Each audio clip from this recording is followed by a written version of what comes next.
नमस्कार मित्रांनो, दाता ईश्वर फाउंडेशन अंतर्गत दाता ईश्वर कृषी योजनेमध्ये आपले स्वागत आहे. मी प्राध्यापक मनीष सुधाकर देवरे. आपल्याला आज दाता ईश्वर कृषी योजनेअंतर्गत एका वाहनाचं किंवा ट्रॅक्टर किंवा टू व्हीलर फोर व्हीलर खरेदी करताना दाता ईश्वर सबसिडी कार्यालयामध्ये त्या वाहनाचं कोटेशन 30% सबसिडी वजा करून कशा पद्धतीने बनवलं जातं यावर आज आपण या ठिकाणी माहिती पाहणार आहोत. तर सर्वात सुरुवातीला आपण स्वतः ज्या व्यक्तीला दाता ईश्वर कृषी योजनेअंतर्गत 30% सबसिडी मधून वाहन घ्यायचे असते त्याने शोरूमला जाऊन वाहनाची निवड करणे गरजेचं आहे. वाहनाची निवड केल्यानंतर आपण त्याचे कोटेशन घेणं गरजेचं आहे. कोटेशन घेताना शोरूम जे मालक किंवा कोणी एक्झिक्युटिव्ह असतील तर त्या ठिकाणी जे काही त्यांचं सुविधा चालू असतील, जे ऑफर चालू असतील, डिस्काउंट चालू असतील ते सुद्धा आपण घेतले पाहिजे आणि ते वजा करूनच आपण फायनल कोटेशन घेऊन आणि मग ते दाता ईश्वर कृषी योजनेकडे पाठवलं पाहिजे. तुमचे ते शोरूमचे कोटेशन वाहनाचे दाता ईश्वर कार्यालयाला आल्यानंतर त्यावर काय प्रक्रिया होते ते इकडे आपण बघणार आहोत. तर शोरूमच्या कोटेशन नंतर दाता ईश्वर सबसिडी कोटेशन कसे तयार होते ते आपण या ठिकाणी विश्लेषण पाहणार आहोत. तर या ठिकाणी मी लिहितोय दाता ईश्वर सबसिडी कोटेशन.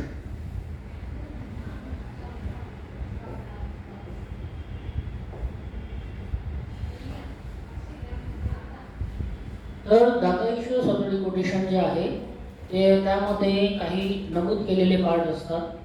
काही नागरिकांनी कोटेशन घेतलेले आहेत बऱ्यापैकी सर्वच जिल्ह्यांमधून.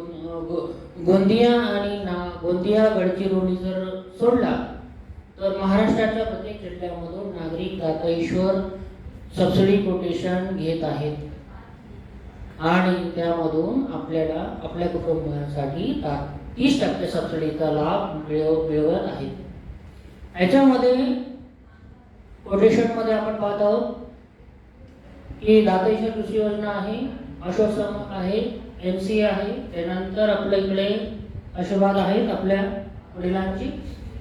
त्यानंतर या ठिकाणी आपण दाता सबसिडी कोटेशन म्हणून आहे. सदर माहिती खाली दाता ईश्वर फाउंडेशनचे संचालक त्यांचा फोटो, त्यांचे नंबर वगैरे देण्यात आलेले असतात जेणेकरून तुम्ही अडचण आल्यास फोन करू शकता. आता या ठिकाणी सबसिडी कोटेशन मध्ये आपण पाहणार आहोत की वाहनाची लाभार्थ्यांचे नाव. सुरुवातीला ते लाभार्थ्याचे नाव. तर या ठिकाणी लाभार्थ्याचे नाव लिहितो आपण की ते कुठले आहेत, काय आहेत. जेव्हा तुम्ही कोटेशन पाठवता ज्या नावाने तुम्ही शोरूममधून कोटेशन घेतलेलं असतं ते नाव या लाभार्थ्याच्या नावाच्या ठिकाणी आम्ही लिहित असतो किंवा आमचे जे काही कोणी एक्झिक्युटिव्ह असतील, सबसिडी असोसिएट असतील ते स्वतः लिहित असतात. त्यानंतर लाभार्थ्याचा पत्ता देतो असतो, लाभार्थी पत्ता मिळतो. त्या ठिकाणी तुम्ही तुमचं गाव असेल, जिल्हा असेल, तालुका असेल हे देऊ शकतात. त्यानंतर लाभार्थीचा संपर्क नंबर, जो नंबर व्हॉट्सअप आहे तोच दिला गेला पाहिजे जेणेकरून त्या नंबरवर कोटेशनचा फोटो पाठवणं सोपं जाईल. त्यानंतर आपल्याला पुढे जाते वाहनाचे नाव म्हणजे प्रकार. त्या ठिकाणी आपण टू व्हीलर घेत आहोत का, फोर व्हीलर घेत असतो, ट्रॅक्टर घेतो का, JCB घेतो का, पोकलेन घेतो का, 16 टायर घेतो का, काय असेल नसेल तुमचं यंत्र असेल, हार्वेस्टर असेल किंवा कोणत्याही प्रकारचं मशीन असेल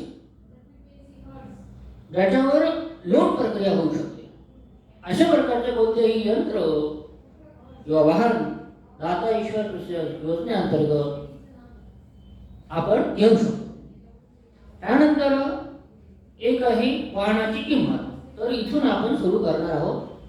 इथून आपलं खरं प्रकारे पैशांची कॅल्क्युलेशन चालू होते. वाहनाची किंमत या ठिकाणी घेतो मी.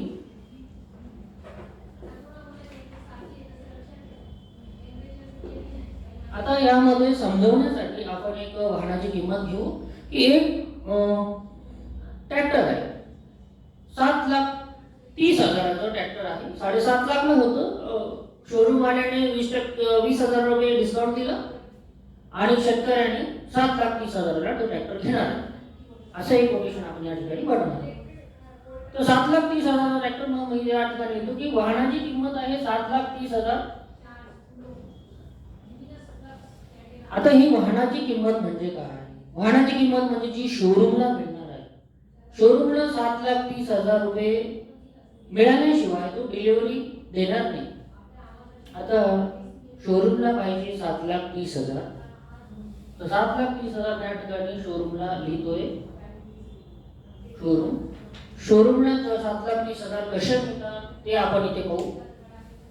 तर त्या 15% किंवा 18% पर्यंत 15 ते 18% डाऊन पेमेंट आणि 82 ते 85% वरती लोन फाईल करून असं दोन्ही प्रकारचे पैसे शोरूमला मिळतात.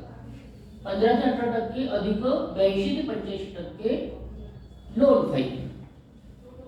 आता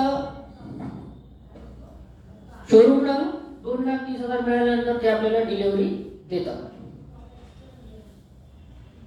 मात्र ते तुम्ही कोटेशन इकडे पाठवल्यानंतर सबसिडी कोटेशन मध्ये तुम्हाला दाता ईश्वर कृषी योजनेअंतर्गत 30% सबसिडी प्रदान करण्यात आलेली आहे. ती त्यामधून वजा होत असते. आता 7,30,000ची 30%. मग आपण काय करणार आहोत? एक कॅल्क्युलेटर घेणार आहोत. 7,30,000 मध्ये 7,30,000 रुपये मी केलेले गुणिले मी 30% करत आहे 2,19,000. पुन्हा एकदा करतो. 7,30,000 गुणिले 30% 2,19,000. म्हणजे या ठिकाणी या शेतकऱ्याला दाता ईश्वर सबसिडी योजनेअंतर्गत 2,19,000 रुपये सबसिडी वजा करून ट्रॅक्टर मिळणार आहे. 2,19,000. ठीक आहे. आता हा जो झालेला आहे त्याचा लाभ झालेला. शेतकऱ्याचा डायरेक्ट होणारा लाभ कोणता आहे? 2,19,000. आजच त्याला 2,19,000 मिळणार नाही. वजा करूनच बाकी पैसे भरायचे. दाता ईश्वरची सबसिडी नंतर नाही मिळत. ऑनरोड प्राइस मधून वजा करून बाकी राहिलेली रक्कम आपण भरू शकतो. त्यामुळे नंतर सबसिडी मिळते कधी हा प्रश्न उद्भवतो. यामध्ये आपण आता सबसिडी किंमत म्हणजे शेतकऱ्याला किंवा कोणाला सबसिडी किंमत जी इथं लिहिलेली कोटेशन मध्ये ती 7,30,000 मधून 2,19,000 रुपये आपण वजा करू. या ठिकाणी आपण पाहतो 7,30,000 वजा 30% करून हे 5,11,000 ला मिळणार. आता शेतकऱ्याला हे ट्रॅक्टर कितीला मिळणार आहे? 5,11,000. बस. म्हणजे याचा अर्थ ही लाभार्थीसाठी किंमत. लाभार्थी म्हणजे त्याने आता सबसिडीचं कोटेशन घेत आहे दाता ईश्वर कृषी योजनेचं, म्हणून त्याला लाभार्थी म्हणतात. लाभार्थीसाठी किंमत. आता लाभार्थीसाठीची किंमत ही शोरूमची किंमत नाही.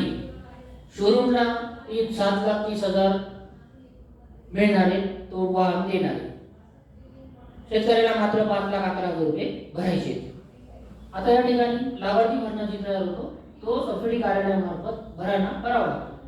लाभार्थी भरणा किती आहे? 5,11,000. आता प्रश्न असा पडतो की बरेच नागरिक विचारतात तुमच्याकडे पैसे द्यायचे का सबसिडी कार्यालयामध्ये भरायचे? तर 5,11,000 ही किंमत सबसिडी कार्यालयाची, शोरूमची नाही. शोरूमला 7,30,000 रुपये 15% डाऊन पेमेंट आणि 85% लोन फाईल करून फायनान्सवाल्याने दिले गेलेले. म्हणजे शोरूमला 7,30,000 मिळालेले आहेत. आता त्याला अतिरिक्त पैसे नको. आता ग्राहकाने किंवा शेतकऱ्याने कोणी असो 5,11,000 रुपये हे सबसिडी कार्यालयामार्फत भरायचे. सबसिडी कार्यालय बर जसंही 5,11,000 रुपये आपण म्हणतो की तेवढं ट्रॅक्टर मिळणार नाही, परंतु प्रत्येकाकडे 5,11,000 असतात का? लगेच नाही. मग त्यामध्ये दाता ईश्वर फाउंडेशन मार्फत NGO मार्फत सर्व नागरिकांना दाता ईश्वर सबसिडीचा लाभ घेण्यासाठी सुविधा देण्यात आली आहे. सदरची रक्कम ही 3 हिस्स्यांमध्ये 3 टप्प्यामध्ये वाटप करण्यात आली. 3 टप्प्यामध्ये दाता ईश्वर फाउंडेशन अंतर्गत असणाऱ्या दाता ईश्वर कृषी योजनेमार्फत ग्राहक किंवा लाभार्थी रक्कम भरून वाहन घेऊ शकतात. आता याच्यामध्ये सुरुवातीला पहिला जो भरणा केलेला आहे आपण पहिला भरणा हा 55% असतो. पहिला भरणा 55% असतो. आता 5,11,000 रुपये किंमत आहे. 5,11,000 रुपये. 5,11,000ची 55% किती येईल? आता 5,11,000 या ठिकाणी मी घेतलेले गुणिले 55% म्हणजे 2,81,050 रुपये. म्हणजे याचा अर्थ ज्यालाही 7,30,000 ट्रॅक्टर किंवा कोणतेही वाहन सबसिडीमधून घ्यायचं असेल तर सुरुवातीला त्या व्यक्तीकडे 5,81,050 रुपये असणं गरजेचं आहे. म्हणजे सुरुवातीचा जो भरणा आला 5,81,050 सॉरी 2,81,050 हे भरणं गरजेचं आहे.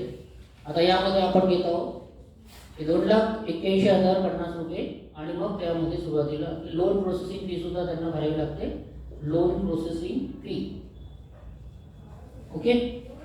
पहिल्या भरण्याबरोबर लोन प्रोसेसिंग फी 11-12,000 रुपये ट्रॅक्टरला लागते, ते भरावे लागेल. त्याच्यानंतर 2,81,050 रुपये हा पहिला भरणा आहे. आता प्रश्न असा पडतो नागरिकांना की आम्ही 2,81,000 इकडे पण द्यायचे, तिकडे 15% डाऊन पेमेंट पण देण्यासाठी सर सांगतात. कसं काय? तसं नाही. 2,81,000 जी रक्कम आहे त्याच्यामधूनच ते डाऊन पेमेंट तिकडे शोरूमला भरलेले आपण किंवा जाणार असतो किंवा तुम्ही जर अगोदरच भरलेलं असेल तर ते वजा करून मग बाकी रक्कम सबसिडी कार्यालयाला भरून आणि आपण वाहन घेऊ शकतो. दुसरा जो भरणा आहे, दुसरा भरणा आता 5,11,000 मधून 2,81,050 रुपये आपण भरलेले, तर उरले किती आपले? 5,11,000 मधून वजा 55% झाले, भागिले 2 केले आणि 1,14,000 म्हणजे दुसरा जो भरणा येणार आहे तो 1,14,975 रुपये. 975 रुपये हा केव्हा भरायचा आहे आपल्याला?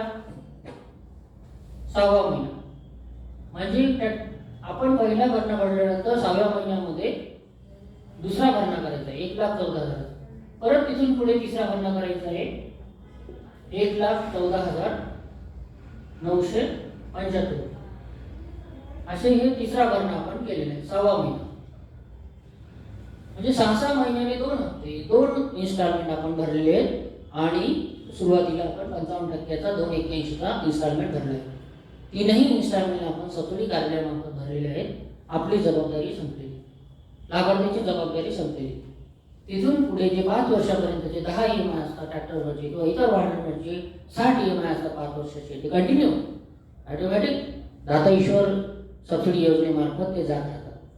स्वतःला ते हप्ते भरण्याची गरज नसते. आता या ठिकाणी आपण सबसिडी नोंदणी फी पण लिहिलेली आहे. सबसिडी नोंदणी फी प्रत्येक व्यक्तीला 4 व्हीलरसाठी सबसिडी नोंदणी फी 5,000 रुपये आहे. 5,000 रुपयाची नोंदणी फी भरणं आवश्यक आहे. कोणतेही पैसा कॅश स्वरूपात दाता ईश्वर फाउंडेशनमध्ये स्वीकारला जात नाही. कोणी कोणाच्या हातामध्ये पैसे देऊन आणि ते स्वीकारले जात नाही किंवा दाता ईश्वर ऑफिसमध्ये कॅश आणल्यानंतर सुद्धा घेतले जात नाही. तुम्हाला बँकेत पाठवलं जातं, पावती करायला लागतात आणि मग ती पावती घेऊन किंवा तुम्ही घरूनच RTGS करू शकता दाता ईश्वर फाउंडेशनच्या अकाउंटला, NGOच्या अकाउंटला. ती स्क्रीनशॉट टाकतात तेव्हा तुमचं इथे पावती म्हणते. कोणी म्हटलं की माझ्या याच्या हातात दिले होते 5,000 रुपये, त्याला हातात दिले होते, ते इथं ऐकून घेतलं जातं. या ठिकाणी ऑनलाईन प्रोसेस QR कोडने किंवा अकाउंट नंबरला आपण रजिस्ट्री करून RTGS करून पावती घेऊ शकतो. म्हणजे भविष्यामध्ये कोणालाही सबसिडीसाठी किंवा काही कागदपत्र लागलं तर त्या ठिकाणी ते स्क्रीनशॉट आपल्याला दाखवायला काम होईल. आता या ठिकाणी आपण मिळणारे आपले लाभ आपण अगोदरच अभ्यासले आहेत, तरी सुद्धा मी परत एकदा रिपीट करतोय. मिळणारे लाभ आहे, पहिला लाभ म्हणजे 30% सबसिडी असते, ती वजा होते, ते आपण पहिल्या व्हिडिओमध्ये पण पाहिलं. दुसरा जो आहे EMI हे सबसिडीमधून जातात. स्वतः ग्राहकाला कोणत्याही प्रकारचे EMI भरायचे नाही आहेत. सबसिडी प्रति EMI येते. म्हणजे जेव्हा जो हप्ता आपण 6 महिने भरतो ट्रॅक्टरचा त्यावेळेस आपल्याला सबसिडीचे पैसे मिळालेले असतात. अगोदरच हप्त्याच्या अगोदरच सबसिडीचे पैसे आलेले असतात. आणि तिसरी गोष्ट म्हणजे आपल्याला व्याज देखील माफ असतं, व्याज माफी मिळते. अशा पद्धतीने आपण 30% सबसिडी आणि व्याज असं दुहेरी लाभ या ठिकाणी घेत असतो. त्यानंतर प्रत्येक वेळा हप्ते भरण्याचा जे काही मानसिक त्रास आहे, प्रत्येक वेळेला हप्ता भरण्यासाठी आपली टाकती तलवार राहते ती आपण इथे नष्ट होते आणि कुटुंब आपल्या आनंदी राहण्याला मदत होईल. त्यामध्ये सदर वाहनावर अपेक्षित लोन फाईल करणं गरजेचं आहे. अपेक्षित लोन फाईल तर ती मी इथे लिहितो. अपेक्षित लोन फाईल किती असली पाहिजे, तर 85%, 82 ते 85% असली पाहिजे अपेक्षित लोन फाईल. आता या ठिकाणी आपलं ट्रॅक्टर जे आहे 7,30,000 आहे. 7,30,000 मध्ये गुणिले मी 82% करतो. 82% केलं तर 5,98,000, म्हणजे 6 लाखाचं लोन अपेक्षित आहे. 7,30,000च्या ट्रॅक्टरला 6 लाखाचं लोन अपेक्षित आहे. 6 लाखापेक्षा खाली लोन फाईल करायची नाही, त्याच्यापेक्षा जास्तच लोन फाईल करायची. 6 लाखापेक्षा जेवढंही कमी लोन होईल तेवढं त्याच्या सबसिडीमधून सबसिडी कमी होईल, असं आपण गृहीत धरू. त्यानंतर आपल्याला लोन कालावधी जो आहे तो 5 वर्षाचा कंपल्सरी लोन कालावधी. कोणी कोणी कसं असतं की आता माझ्याकडे खूप पैसे 3 लाख पडलेले आहेत, मी 2 वर्षाचं लोन करतो, 3 वर्षाचं लोन करतो, तसंही त्याचं सबसिडीचं फाईल करताना चालत नाही. 5 वर्षाचं कंपल्सरी लोन फाईल असणे आवश्यक आहे आणि 82% वरती, म्हणजे या केसमध्ये 6 लाखापेक्षा वरती लोन फाईल असणे आवश्यक आहे. आता या पद्धतीने आता आपण सबसिडी कोटेशन कशा पद्धतीने आपण बनवतो आणि ते नागरिकांना मिळतं आणि कशा पद्धतीने फायदे होतो. इन शॉर्टमध्ये ह्या केसमध्ये 7,30,000च्या ट्रॅक्टरच्या मागे सुरुवातीला पहिला लाभ हा 2,19,000चा झालेला आहे आणि त्या 5 वर्षामध्ये जे 3-3.5 लाख रुपये इंटरेस्ट लागणार आहे तो सुद्धा नागरिकांना माफ करून देण्यात आले. म्हणजे ते 3-3.5 लाख रुपये आणि प्लस हे 2,19,000, आता मी राऊंड फिगर करतो, 3.25 लाख रुपये जर व्याज लागत असेल प्लस 2,19,000 रुपये जर सबसिडी मिळत असेल तर ह्या केसमध्ये 5,44,000 रुपयाचा लाभ त्या कुटुंबाला दाता ईश्वर एनजीओ मार्फत मिळण्यास मदत झालेली आहे. अशा पद्धतीने सर्वांनी दाता ईश्वर सबसिडी मार्फतच वाहनं जर घेतली. वाहन विकण्याचं काम दाता ईश्वर फाउंडेशनचं नाही आहे. दाता ईश्वर फाउंडेशन एनजीओ फक्त सबसिडी आणि विद्यार्थ्यांना शिष्यवृत्ती देण्यासाठी आहे, एवढं लक्षात असलं पाहिजे. धन्यवाद.